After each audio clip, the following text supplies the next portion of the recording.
자, 완벽한 영웅 이야기 솔직히 좀 재미없잖아요. 오늘은 우리처럼 결점도 많고 복잡했던 한 사람의 진짜 이야기로 바로 들어가 보겠습니다. 이번 시간에 해설해드릴 자료의 주인공은 역사적으로 정말 엄청난 비중을 차지하는 인물이죠. 바로 사라입니다. 그녀의 지극히 인간적이고 리얼한 삶 속으로 한번 들어가 보시죠. 한번 생각해 보세요. 신이 엄청난 약속을 했는데 그걸 듣고 픽 하고 비웃었던 여성이 있습니다. 근데 이 여성이 나중에는 시대를 초월하는 믿음의 최고 상징이 돼요. 이게 어떻게 가능했을까요? 치명적인 위험, 뼈저린 질투, 그리고 정말 누구나 가질 법한 그런 평범하고도 깊은 결함들로 가득했던 삶이잖아요. 그런데 어떻게 그토록 위대한 영적 유산으로 꽃피울 수 있었는지 오늘 이 자료들을 통해 그 미스터리를 하나하나 파헤쳐 보겠습니다. 첫 번째 파트입니다. 우르에서 가나안으로. 이 거대한 여정의 시작부터 짚어보죠. 사라의 초기 생애를 보면 당시의 독특한 문화적 배경을 알 수 있는데요. 사라는 남편 아브라함과 함께 진짜 어마어마한 스케일의 지리적 이주를 시작합니다. 여기서 하나 흥미로운 포인트가 있어요. 사라는 사실 아브라함의 이복 누이이기도 했습니다. 지금 우리 관점에서는 진짜? 싶지만 당시 갈대아 우르 지역에서는 꽤 흔한 결혼 풍습이었다고 하네요. 아무튼 이 부부는 고향 우르를 떠나서 하란에 잠시 머물렀다가 마침내 최종 목적지인 가나안에 도착합니다. 거리만 생각해봐도 정말 상상을 초월하는 엄청난 대장정이죠. 두 번째 파트, 반복된 누이 속임수입니다. 이 여정에 짙게 드리워진 위험한 그림자 이야기입니다. 가나안에 도착하면 젖과 꿀이 흐르고 다 좋을 줄 알았겠죠. 근데 현실은 전혀 달랐습니다. 오히려 목숨이 왔다 갔다 하는 위기투성이었어요. 기근 때문에 이집트로 피난 갔을 때, 그리고 나중에 그랄 지역으로 이주했을 때 역사 기록을 보면 아주 끔찍하고 반복적인 패턴이 하나 등장합니다. 바로 남편 아브라함의 솔직히 좀 비겁한 선택인데요. 자기가 죽을까봐 아내인 사라를 그냥 자기 여동생이라고 속여버린 거예요. 자기 목숨 건지겠다고 아내를 희생시킨 거죠. 그래서 사라는 이집트의 파라오 그리고 그랄 왕 아비멜렉의 궁전으로 끌려가게 됩니다. 진짜 아찔한 상황 아닌가요? 정말 다행히도 두 번 모두 신이 직접 개입하셔서 왕들에게 큰 재앙을 내리거나 꿈에 나타나 강력하게 경고하신 덕분에 가까스로 구출될 수 있었습니다. 세 번째 파트, 하갈의 비극입니다. 이제 진짜 뼈아픈 내적 갈등이 시작되는데요. 외부의 위협을 겨우 넘기고 다시 가나안으로 돌아왔는데 산 넘어 산이라고 하죠. 이번엔 가정을 아예 산산조각 낼 만한 엄청난 내부 갈등이 터집니다. 가나안에 정착한 지 무려 10년이 흘렀어요. 10년이요? 근데 여전히 아이가 없었습니다. 사라는 점점 나이가 들고 신이 우리한테 한 약속은 다 거짓말이었나? 다 끝난 건가? 하는 깊은 두려움에 빠지게 됩니다. 그리고 이 지독한 절망감은 결국 그녀를 아주 파괴적인 결정으로 몰아넣고 말죠. 너무 절박해진 사라는 자신의 여종인 하갈을 남편의 첩으로 밀어넣는 대리모 계획을 실행합니다. 이게 비극의 시작이었죠. 하갈이 임신하자마자 상황이 완전히 꼬여버립니다. 하갈이 덜컥 임신을 하더니 여주인인 사라를 무시하기 시작한 거예요. 여기서 사라가 엄청난 모멸감과 불타는 질투를 느낍니다. 그래서 하갈을 진짜 매섭게 학대해버려요. 결국 임신한 하갈이 견디다 못해 척박한 광야로 도망치게 되는데요. 이 사건을 가만히 들여다보면 흔들리는 믿음, 분노 조절 실패, 그리고 자비심이라고는 찾아볼 수 없는 사라의 아주 어둡고 치명적인 결함이 그대로 드러납니다. 사실 우리랑 참 다를 바 없는 연약한 인간의 모습인 거죠. 네 번째 파트, 사례에서 사라로. 가장 어두운 순간에 찾아온 아주 극적인 전환입니다.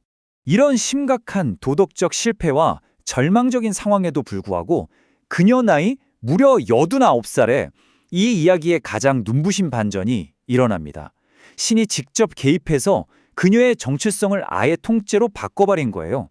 원래 이름인 사례를 사라로 바꿔주셨는데요.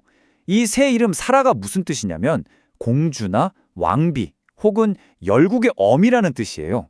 그러니까 신이 그녀에게 넌 앞으로 수많은 민족과 왕들의 어머니가 될 거다. 이렇게 아예 대놓고 못을 박아 약속하신 겁니다. 자, 그럼 이 엄청난 약속을 들은 사라의 반응은 어땠을까요? 감격해서 눈물을 흘렸을까요? 아닙니다. 속으로 코숨을 쳤어요. 나도 이렇게 늙었고 내 남편도 할아버지인데 나한테 무슨 그런 일이 생기겠어? 하고 말이죠. 생물학적으로 도저히 불가능하잖아요. 그 터무니없음에 그냥 몰래 비웃고 만 겁니다. 진짜 꾸밈 없는 너무나도 날 것 그대로의 지극히 인간적인 반응이죠. 솔직히 우리라도 그 상황에선 속으로 웃었을 것 같지 않나요? 5번째 파트입니다. 약속의 아들 이삭. 완벽하지 않은 믿음, 그리고 완벽한 기적. 여기서 역사가 우리에게 알려주는 진짜 놀라운 포인트가 하나 있습니다. 신의 약속이 이루어지는 데 있어서 사라의 완벽하고 흔들림 없는 믿음이 절대적인 필수 조건은 아니었다는 거예요. 90 그리고 100, 연세가 정말 어마어마하죠. 생물학적인 상식을 완전히 산산조각 내면서 그 약속이 있은 지 정확히 1년 뒤에 90살의 사라와 100살의 아브라함은 기적처럼 아이를 품에 안게 됩니다. 진짜 말이 안 되는 일이 일어난 겁니다.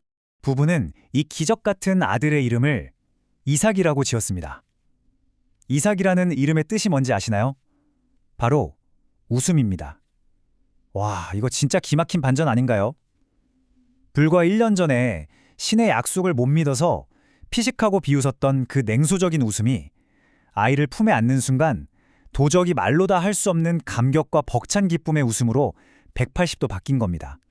사라 인생에서 웃음의 의미가 완벽하게 재정이 된 순간이었죠. 그런데 평화도 잠시, 이삭이 무사히 자라서 젖을 뗄 무렵에 큰 잔치가 열리는데요. 여기서 묻어뒀던 과거의 갈등이 다시 빵 터집니다. 하갈이 낳은 아들 이스마엘이 약속의 아들인 자기 아이 이삭을 놀리고 괴롭히는 걸 사라가 딱 목격한 거예요. 눈이 뒤집히죠. 가차없이 분노한 사라는 아브라함을 득달같이 몰아세워서 결국 하갈과 이스마엘을 영원히 밖으로 내쫓아버립니다. 자기 아들을 지키기 위한 엄마의 강경한 선택이기도 했지만 동시에 사라의 엄청 단호하고 매몰찬 일면이 여과 없이 드러나는 장면이기도 하죠. 어느덧 마지막 6번째 파트네요. 믿음의 유산. 이토록 입체적인 인물이 남긴 발자취를 돌아보겠습니다. 참 길고 파란만장했죠. 사라의 삶은 가나안 땅 헤브론에서 127살의 나이로 끝이 납니다. 하지만 역사 속에서 그녀의 이야기는 결코 거기서 끝나지 않았습니다. 우리가 살펴본 것처럼 생전의 사라는 때론 참 가혹했고 질투에 눈이 멀기도 했고 심지어 신의 약속을 코웃음치며 의심도 했습니다. 그런데 훗날 쓰인 여러 문헌들을 보면 평가가 완전히 달라요. 히브리서에서는 그녀가 신의 약속을 믿고 결국 믿음으로 아이를 가질 힘을 얻었다며 극찬을 하고요. 베드로전서에서는 거룩한 여인들의 훌륭한 롤모델로, 이사야서에서는 히브리 민족의 뿌리가 되는 자랑스러운 어머니로 언급합니다. 그러니까 사라는 결점 하나 없는 완벽한 천사가 아니라 우리처럼 욱하는 성질도 있고 실수도 하지만 결국 위대한 믿음으로 나아간 아주 입체적이고 복잡한 진짜 사람 냄새나는 역사적 족장으로 기억되고 있는 겁니다. 자, 오늘 해설을 마무리하면서 여러분께 질문을 하나 던지고 싶습니다. 만약에 역사적이고 영적인 위대한 유산을 남기는데 완벽함이 필수 조건이 아니라면 어떨까요? 수많은 결함과 약점을 안고서도 치열하게 살았던 사라의 이 지극히 인간적인 이야기는 우리가 막연하게 생각했던 믿음이라는 걸 어떻게 다시 보게 만들어줄까요? 완벽하지 않아도 괜찮다는 묘한 위로가 되지 않나요? 우리 모두의 삶 속에도 늘 빛과 그림자가 함께 있잖아요. 그 복잡한 균형 속에서 피어나는 진정한 의미에 대해 오늘 한번 곰곰이 생각해 보시는 계기가 되었길 바랍니다.